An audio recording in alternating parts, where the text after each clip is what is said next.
ইকারু লিসাহিবিল কুরআন ইকরা ওয়ারতাকি ওয়ারাত্তিল কামা কুনতা তুরাত্তিলু ফিদ দুনিয়া।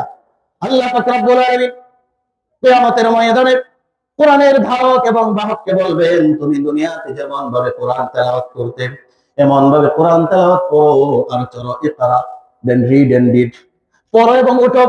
যত রকমের আয়াত, যত আয়াত তুমি তেলাওয়াত করবে, তত তলা উপরে তুমি জান্নাতে তোমার আসন হবে। সুবহানাল্লাহ বলবেন। আপনি সূরা ফাতিহা মুখস্থ পারেন? আপনি সূরা ফাতিহার হাফেজ। হুজুর, আপনি সূরা ফাতিহা মুখস্থ করেছেন, আপনি সূরা ফাতিহার হাফেজ। যদি আপনি এটা হাসরে মনে রাখতে পারেন, আল্লাহ আপনাকে বলবেন, বেড়া সুলমান তুই পড়।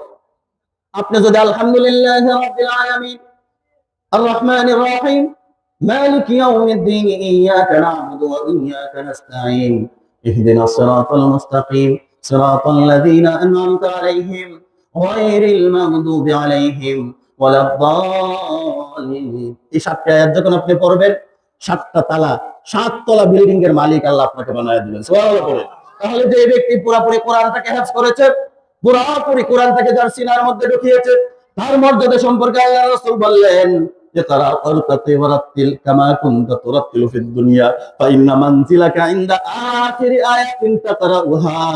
পড়ো এবং চড়ো, যেখানে গিয়ে তোমার পড়া শেষ হবে জান্নাতে, সেটাই হবে তোমার বাসস্থান।